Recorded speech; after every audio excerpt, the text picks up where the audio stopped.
네, 안녕하세요. 오늘은 지난 시간에 이어서 그 3강의 두 번째 이야기를 할 건데요. 오늘은 쓰다 소키치라는 사람에 대해서 말씀드리겠습니다.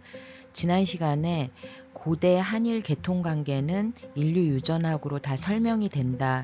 되게 과학적이고 유전학적인 면에 있어서 연구 결과가 한반도의 고대 국가 주민들이 열도로 대대적으로 수세기에 걸쳐서 이주해서 열도의 인구를 형성을 했고, 열도의 고대 열도의 인구를 형성한 신라 계열, 가야 계열, 백제 계열, 고구려 계열 사람들이 거기서 분국이나 소국들을 형성하면서 그렇게 하면서 그 소국과 분국들끼리의 정치적인 어떤 패권 다툼, 갈등 관계, 이런 걸 기록한 이야기가, 즉 열도에 있었던 고대사의 한인들이 건너가서 패권 다툼이나 정치적으로 일어났던 일들을 기록한 것들이 일본서기에 기록이 된 것이다. 그렇게 보는 것이 인류 유전학 연구 결과하고도 일치하는 그런 연구다, 이런 말씀을 드렸는데요. 그러한 것을, 즉 고대의 한일 계통 관계를 끄는 인류 유전학적인 연구 결과하고는 전혀 관계없는 그러한 지금 현행의 연구 풍토를 만들어 놓은, 이론적 기반을 만들어 놓은 사람이 이 쓰다 소키치라는 사람입니다. 이제 쓰다 소키치 이외에도 많은 일본 학자들, 그러니까 앞으로 뭐 또 말씀드릴 기회가 있을 것 같은데요.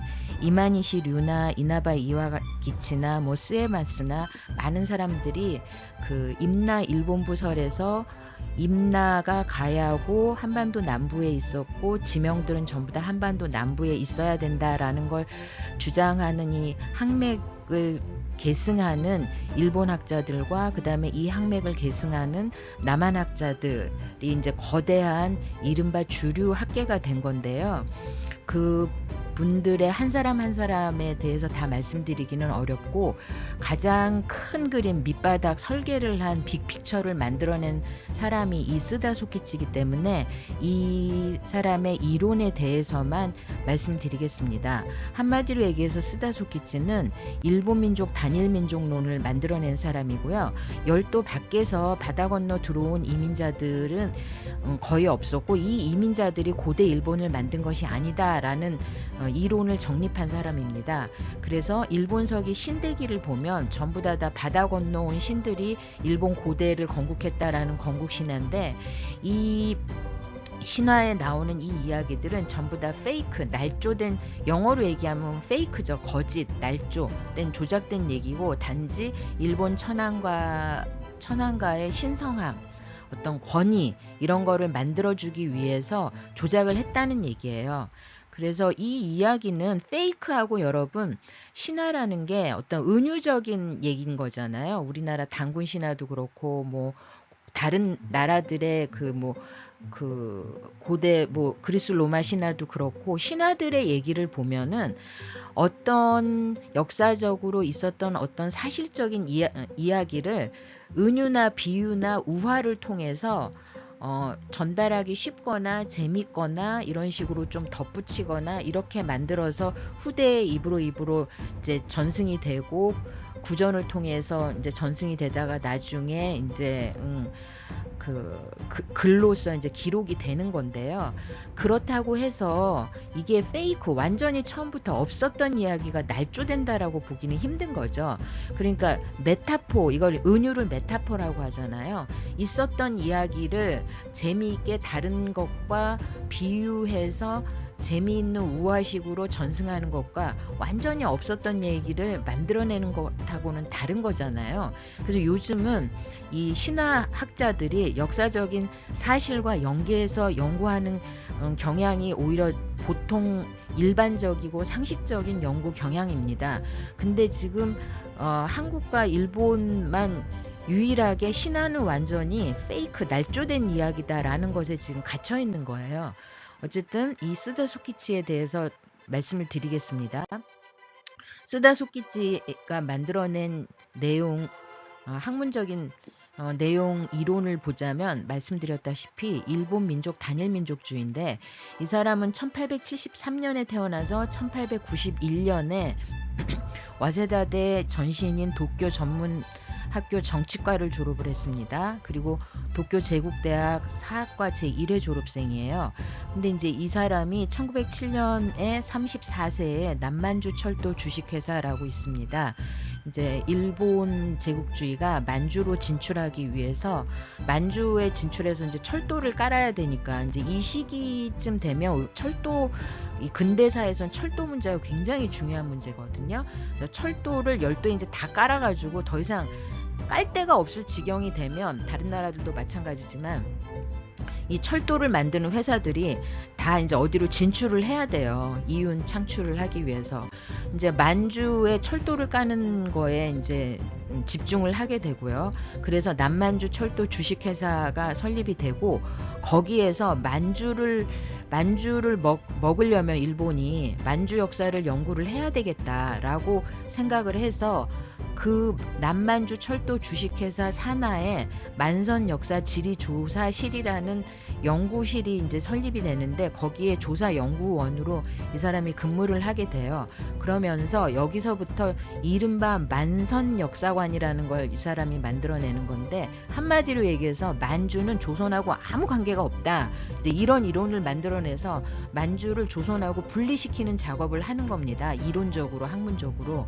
근데 만주하고 조선, 그러니까 한반도가 사실상 분리된 게 아니거든요. 일체돼 있는 건데, 그거를 근대에 와서 이제 일본의 이런 스다소키치 같은 연구자, 학자들이 만주와 그 한반도, 조선반도를 이렇게 분리시키는 역사적인 연구를 진행을 한 거죠. 그렇게 해서 정착된 것이, 외부에서 일본 열도로 건너와서 이주한 세력은 없고, 일본 민족은 애초에 처음부터 단일 민족, 그러니까 열도 자체에서 자생된 단일 민족이고, 천황은 그 단일 민족 안에서 일본 천황이 배출된 것이지, 외부에서 안으로 그 바다 건너서 들어와서 일본 천황이 토착 민족이었던 일본 민족을 지배한 게 아니었다, 이제 이런 얘기를 하는 겁니다. 이제 이 얘기는 어디서 나오는 거냐면, 우리가 그 정복왕조라는 게 있어요.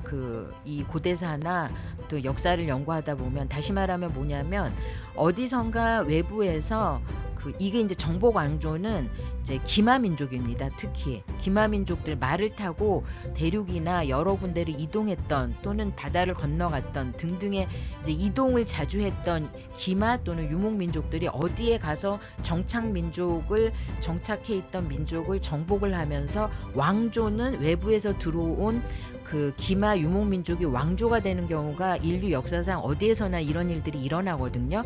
그래서 이런 왕조를 이제 정복왕조라고 하는데, 우리 예를 들어서 그 가야 같은 경우도 정복왕조입니다. 김수로 왕이 외부에서 이렇게 들어왔죠.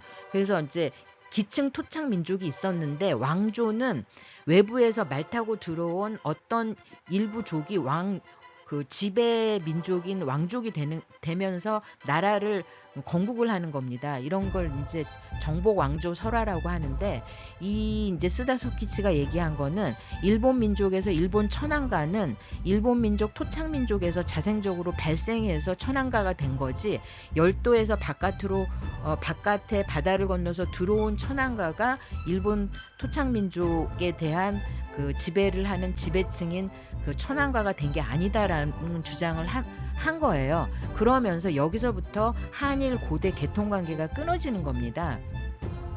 그래서 보면은요, 이 사람이 1913년 초에 신대사의 새로운 연구라는 책을 쓰는데, 여기서 이제 정확히 자신의 주장을 얘기를 합니다. 잠깐 읽어드리면요, 신대서라는 역사적 사실이 비유의 형태로 표현되어 있는 것으로 보고, 다카마가하라는 천상세계가 아니라 지상의 어떤 땅이며, 천송 강림은 황실의 조상이 해외에서 이 국토에 거주한 민족과 다른 민족이 이 국토에 와서 토착 민족을 정복하였다고 생각하는 것은 비합리적인 설화이고 이것에 대해서 일일이 합리적인 사실로 해석하는 것은 학문적인 방법이 아니다. 이렇게 얘기한 거예요. 이제 이 이론이 이른바 쓰다 소키치의 실증주의 사학이라는 걸로 이제 포장이 되는데요. 한마디로 얘기해서 신화는 은유가 아닌 거짓, 페이크다. 그래서 신화를 다 부정을 하면서 일본 서기의 신대기 신화를 다 부정하고, 아울러서 일본 서기의 신대기 신화가 다 가짜고 거짓이니까 단군 신화도, 남의 나라 건국 신화인 단군 신화도 가짜다, 거짓이다, 이제 이렇게까지 이제 연장 확장이 되는 겁니다. 그래서 이것이 이제 단군 조선을 부정하는 것까지로 가게 되는 거거든요. 근데 어쨌든 고대 한인들이 열도로 건너가 인구를 형성하고 정치적 집단 세력체가 되어간 그 과정을 기술한 게 일본 서기인 신대기인데, 스다 소키치는 이걸 부정을 합니다. 그런데 스다 소키치가 처음부터 이제 이 스다 소키치의 이론이 처음부터 환영을 받았던 건 아니고요. 인정받았던 건 아니고, 스다 소키치가 일본 황실의 탄압을 받은 적이 있어요. 그래서 황실 모독죄로 기소도 되고 출판 금지도 당하고 그 학교의 교수직에서도 쫓겨나고 이런 탄압을 받은 적이 있습니다. 이거는 왜 이런 일이 발생됐냐면요. 스다가 이 이론을 스다 소키치가 내면서 천황의 실제성, 그러니까 일본 서기에서 신대기부터 15대 응신천황까지는 그 지어낸 이야기고 실제 했던 천황이라고 인정하기 어렵다라고 얘기를 한 거예요. 이것 때문에 천황의 실제성을 부인했다는 이유 때문에 황실 모독죄에 걸려가지고 탄압을 받고 출판도 금지당하고 기소당하고 집행유예 2년의 선고를 받고 학교의 교수직에도 쫓겨나고 이런 식으로 탄압을 받았습니다. 그래서 나중에 이것이 전후에 전쟁이 끝나고 지식인 사회에서 이제 전쟁을 일으킨 거에 대한 반성이 이제 일어나거든요. 전후 일본 지식인 사회에서 여론이 이제 전쟁 범죄를 반성하는 걸로 여론이 이제 많이 진행이 되는데, 그 와중에 스다 소키치가 전후 지식인 사회에서 발견되어서 추앙을 받게 됩니다. 즉 천황한테서 탄압을 받았다는 이유로 황국사관주의자가 아닌 것으로 전후 일본 지식인 사회가 스다 소키치를 그런 식으로 해석을 하고 이해를 해요. 그러면서 스다 소키치가 전면적으로 부각이 됩니다. 근데 이것은 전후 일본 지식인 사회가 스다 소키치를 오해를 한 건데요. 스다 소키치는 자기가 황국사관주의자가 아니라고 얘기한 적이 한 번도 없고, 오히려 자신의 그 저서에서 자기가 얼마나 철저한 황국사관주의자인 것인지를 여러 번 표명을 했습니다. 전후 일본 지식인 사회가 완전히 스다 소키치를 오해를 하고 이제 오판을 한 건데요.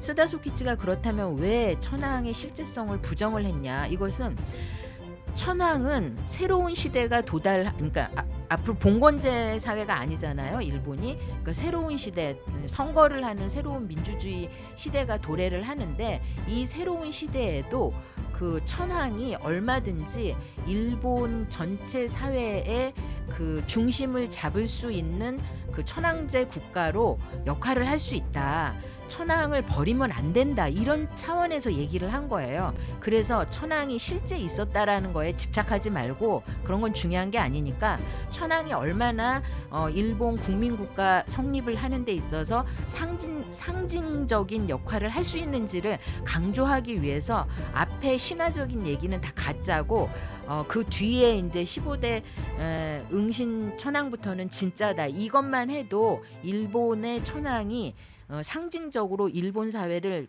통합할 수 있는 역할을 할 수 있기 때문에 일본은 천황제 사회로 가야 되는 거고, 그 천황은 상징성을 가진 천황이 돼야 된다. 이런 뜻에서 일본 서기의 천황의 앞에 부분을 신대기부터 응신천황 전까지는 가짜다라고 얘기를 한 거예요. 그러니까 일본 천황가를 더 새로운 사회에 자리매김을 하는 그런 개념을 주어지기 위해서 주장을 한 겁니다.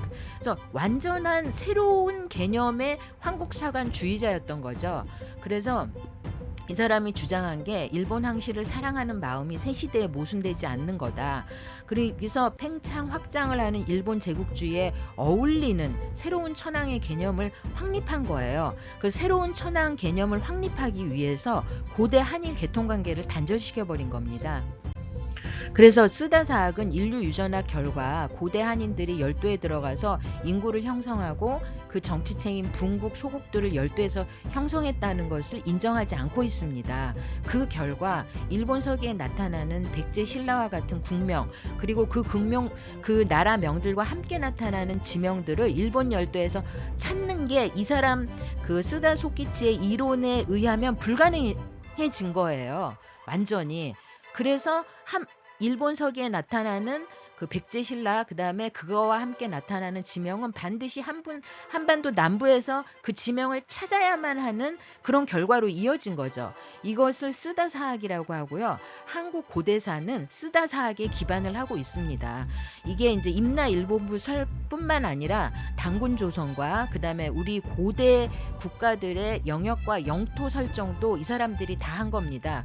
그래서 우리 국경사, 고대사의 국경 영토사를 연구하는 그 학계에서는 쓰다 사학에 기반해서 영토와 국경을 설계하고 위치 비정한 것이 다 잘못됐다라고 많은 연구자들이 비판하면서 그런 연구들을 진행하고 있습니다. 그래서 이른바 이 쓰다 사학에 반대하는 고대사 민족사학계에서는 쓰다 사학을 식민사학이라고 부르고 있습니다.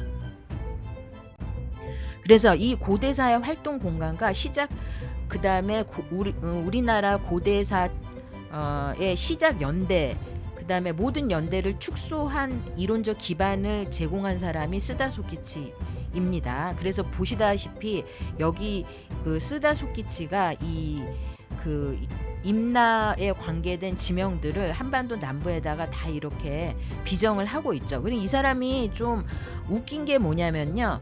15대 응신천왕부터 실제성이 인정됐다고 하지만 응신천왕의 엄마가 신공이에요. 근데 신공은 응신천왕의 엄마니까 신공의 신라정벌 기사는 허구우고 가짜라고 해야 되는 거잖아요. 왜냐하면 응신천왕부터 실제가 인정됐다고 했으니까.